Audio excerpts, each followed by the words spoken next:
I was doing my meditations and journaling, and I was thinking about terminology and like, what does higher consciousness even mean? And things like high vibration and stuff like that. And just sort of kind of breaking it down into the most, I guess, logical way that I could dissect it all. Now, I mean, everybody has their own way of expressing and saying things and stuff like that based on their understanding of the world at the time and understanding of the definitions at the time. And the one thing I've noticed is that within the spiritual community, we're sort of constantly evolving and coming up with different ways of kind of saying the same thing, though. But there is a bit of an evolution within that, which I'm loving seeing. And I'm loving hearing things like talking from the perspective of energy and frequency and resonance, because that resonates with me. But when I think about like, what does higher consciousness mean? I don't actually, I think that that wording might be a little off, because I can only speak from personal experience that when we are going through an awakening, that is an expansion, actually. So it's suddenly we're seeing things from a more expansive perspective, and our minds are opening up to absorb more information. That's sort of what happened to the world collectively over the last 5-6 years. Was there was an awakening, but that was actually an expansion of awareness rather than it being a contraction, more inside, more only focused on the yourself internally and not seeing anything beyond your own world. So that created a more of an expansive consciousness. So more people are awakening to new ideas and more expansive thoughts and stuff like that. So for me, I was sitting here thinking, you know what, I feel like I want to tweak my terminology a little bit. I want to maybe describe it as more expansive consciousness rather than higher consciousness.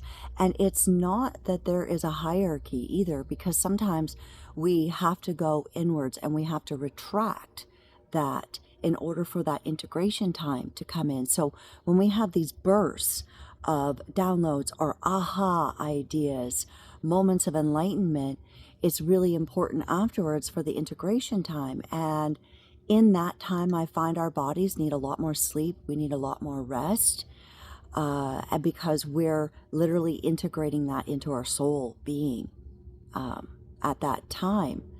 And I know that there is a group of people I've spoken personally to and going through myself. This journey literally never ends.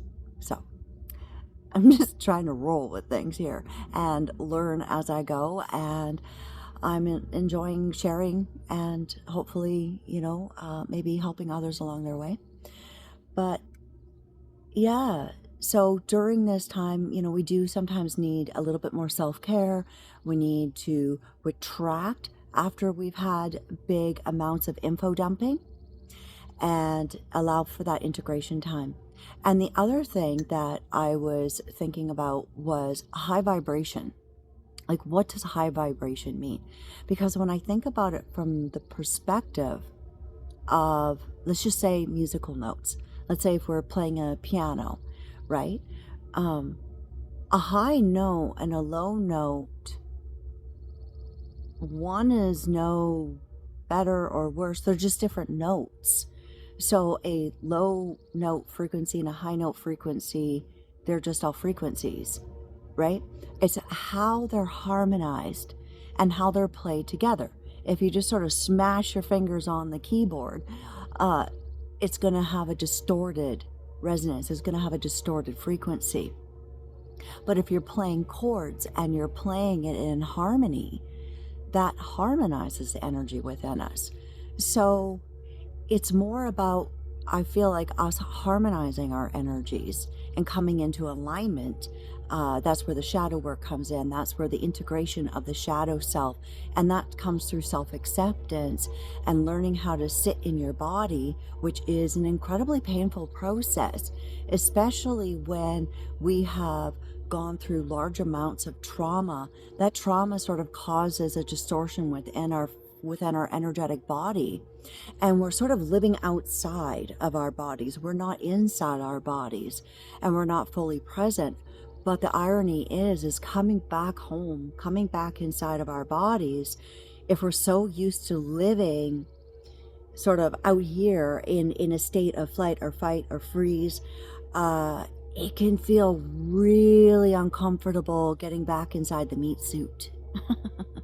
And that's part of the process. And sometimes part of the process of healing, there's a fear of healing, which is quite ironic that we reach certain points that we're like, oh my God, I'm scared to heal anymore, because what does that mean?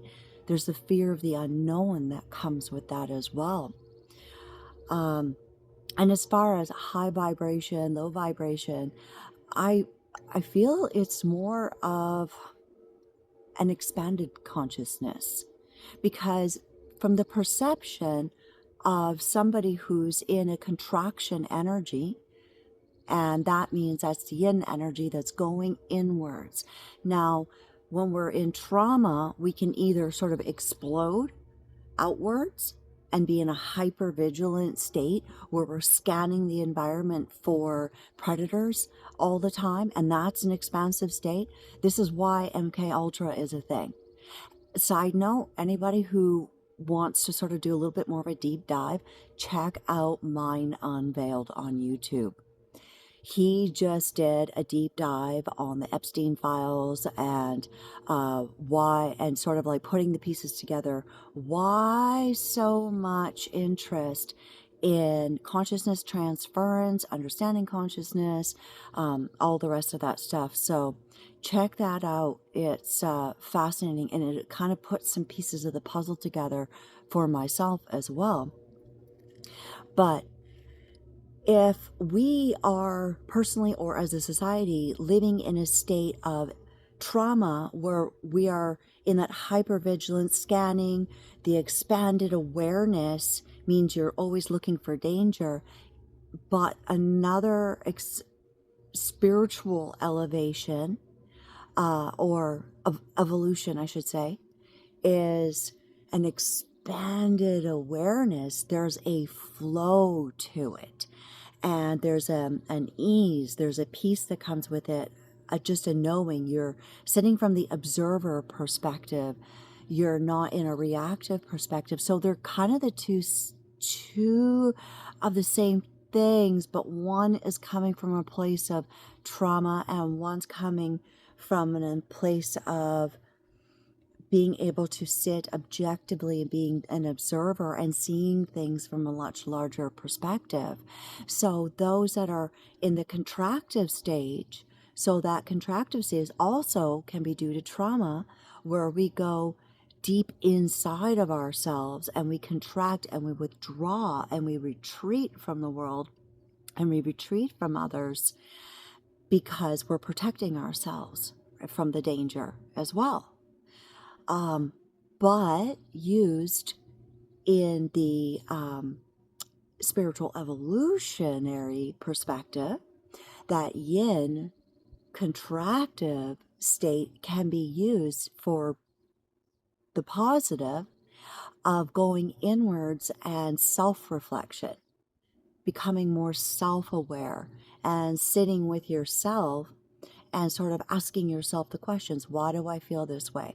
Why is this triggering me? Why is this happening? And so we go into that why state, that inward state of retraction, right? So I've kind of seen the evolution that is, one, done by trauma, or two, is through a spiritual evolution. It's almost like the jellyfish. That's what it reminds me of, jellyfish, where we're expanding and then we have to kind of sort of let go and go with the flow and absorb all of this new information, all of this new sensations even that start to happen, because I found the deeper, or the more, that's not the right word, the more integrated we become, the more we become in touch with our five senses: smell, touch, taste, hearing, feeling, sensing, seeing, right? But those five senses, when they're amplified, they become what people might refer to as the six senses. So now, not only are we seeing things clearly, we're sensing, we're feeling, there's more clarity there, but it also it also supercharges our clairs, our clairvoyance, our clairsentient, our clairalient. All of the clairs start to become our superpowers. But that's kind of a bit of a bumpy road too, because there's many different layers to those as well.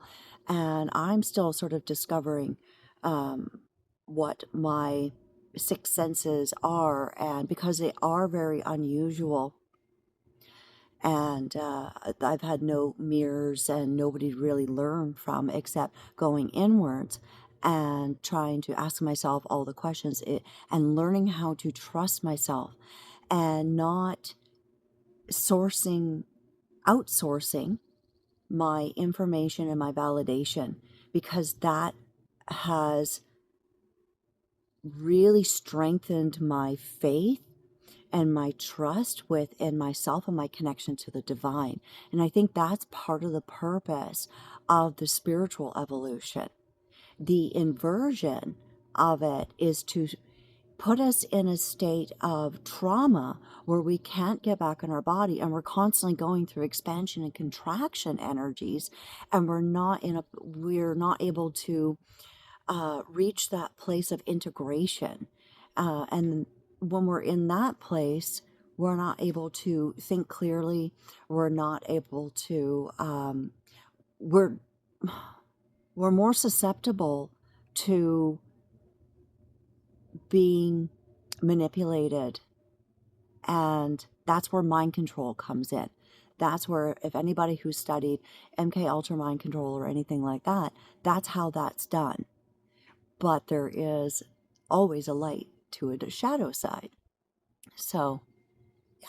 Anyways, that was sort of my morning thoughts today on looking at things from maybe a little bit of a different perspective of definitions. I mean, we're all free to choose and see things the way that they want.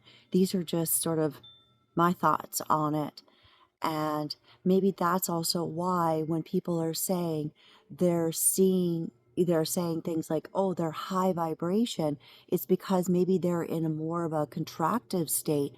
So that energy, that biofield energy, is going to seem like it's higher because it's actually a larger force field around that being. So it's perception of it. But yeah, I mean, we're here, we're all learning, we're all growing, and we're all just kind of figuring this out together.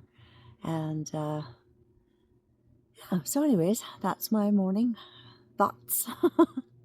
You take care of yourself and take care of each other and have a fantastic day. Bye.